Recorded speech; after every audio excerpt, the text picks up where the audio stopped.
Hai teman-teman, perkenalkan nama saya Triu Saputra, mahasiswa Politeknik LPP Yogyakarta, Prodi Budidaya Tanaman Perkebunan Diploma 3. Pada video kali ini kita akan membahas mata kuliah mengelola anggaran dengan fokus materi, standar biaya, dan prestasi kerja. Baik teman-teman, kita masuk ke pembahasan yang pertama, yaitu standar biaya. Apa itu standar biaya? Standar biaya adalah biaya yang ditentukan di muka, yang merupakan jumlah biaya yang seharusnya dikeluarkan untuk membuat satu satuan produk atau untuk membiayai aktivitas tertentu. Selanjutnya kita membahas dasar penyusunan RKAP. Yang pertama, angka dasar produksi, 2 angka dasar SDM, yang ketiga investasi, dan yang keempat biaya produksi. Dalam penyusunan angka dasar produksi tidak lepas dari rata-rata realisasi 3 tahun terakhir serta potensi kebun yang akan ditargetkan, sehingga dapat diketahui kemampuan bagian tanaman dalam memasok jumlah bahan baku TBS yang meliputi luas lahan, tonase, dan rendemen. Selanjutnya, angka dasar SDM. Dalam penyusunan anggaran gaji dan tunjangan karyawan, selalu mengacu data-data realisasi 3 tahun terakhir dan realisasi per 1 Juli tahun penyusunan RKAP, di mana berguna untuk memprediksi jumlah tenaga kerja sesuai kebutuhan dan sesuai peraturan yang berlaku. Pembahasan selanjutnya, investasi baru merupakan aktiva yang bersifat permanen, di mana aktiva tersebut dapat digunakan dalam jangka waktu yang relatif lebih lama dan nilainya cukup material. Hal-hal yang perlu diperhatikan dalam menyusun angka dasar. Dalam menyusun angka dasar untuk tanaman meliputi 1. Luas areal, TM dan TM, termasuk TB, TU, TK. Terdiri dari kebun sendiri, kebun plasma, dan total kebun sendiri ditambah kebun plasma. 2. Produktivitas per hektar. 3. Produksi yang bersumber dari kebun sendiri, pembelian, kebun plasma, dan pihak ketiga. Hal-hal yang harus diperhatikan dalam menyusun anggaran, yaitu poin penjualan. Di dalam poin penjualan harus diperhatikan volume penjualan, hasil dari penjualan, harga jual, perhitungan atau analisis hasil penjualan.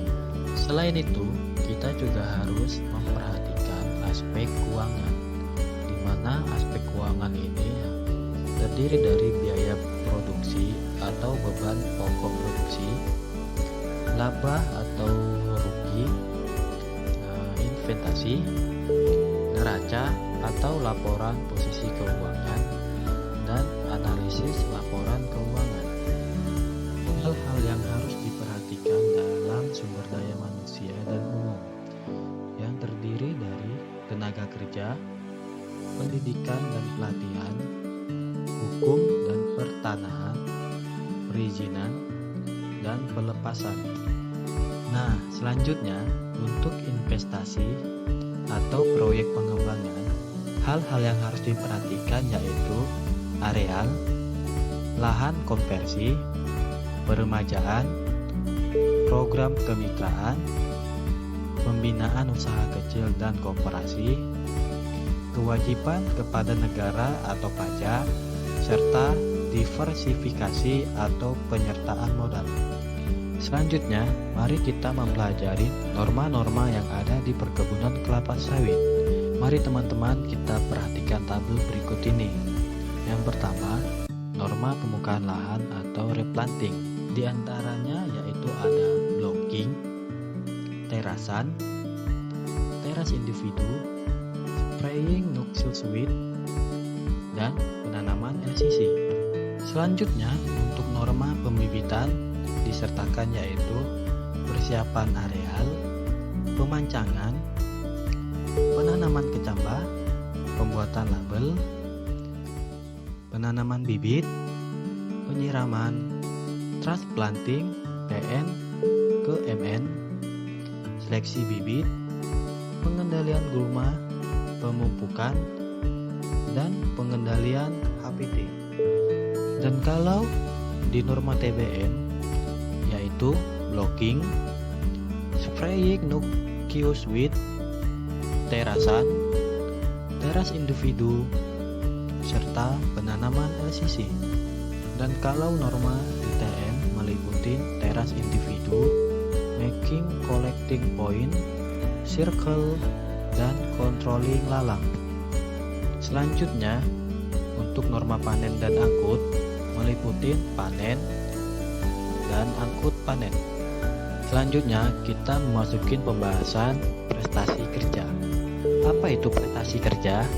Prestasi kerja adalah hasil kerja secara kualitas dan kuantitas yang dicapai oleh seseorang karyawan dalam melaksanakan tugasnya sesuai dengan tanggung jawab yang diberikan. Indikator prestasi kerja yang meliputi 1. Prestasi kerja atau quality. Kualitas kerja merupakan suatu hasil yang dapat diukur dengan efektivitas dan efisiensi suatu pekerjaan yang dilakukan oleh sumber daya manusia atau sumber daya lainnya dalam pencapaian tujuan atau sasaran perusahaan dengan baik dan berdaya guna. Yang kedua yaitu kuantitas kerja atau quantity. Menurut Wungu dan Broto Harsojo 2003, kuantitas adalah segala macam bentuk suatu ukuran yang berhubungan dengan jumlah hasil kerja yang dapat dinyatakan ukuran angka atau padanan angka lainnya. Indikator selanjutnya yaitu jangka waktu atau timeline, yaitu tingkat penyesuaian suatu aktivitas yang dikerjakan atau suatu hasil dicapai dengan waktu tersingkat yang diharapkan sehingga dapat memaksimalkan pemanfaatan waktu untuk aktivitas lainnya. Dan yang terakhir yaitu efektivitas biaya, di mana tingkat memaksimalkan sumber daya organisasi untuk memperoleh hasil terbanyak atau menekan kerugian.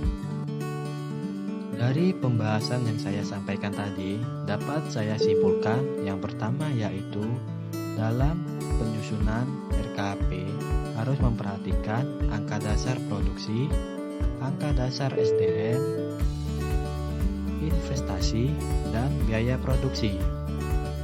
Dan yang kedua yaitu indikator yang mempengaruhi prestasi kerja. Yang pertama yaitu kualitas kerja, kuantitas kerja, jangka waktu, dan efektivitas biaya. Terima kasih. Mohon maaf bila dalam penyampaian materi saya masih banyak kekurangan karena masih dalam proses pembelajaran.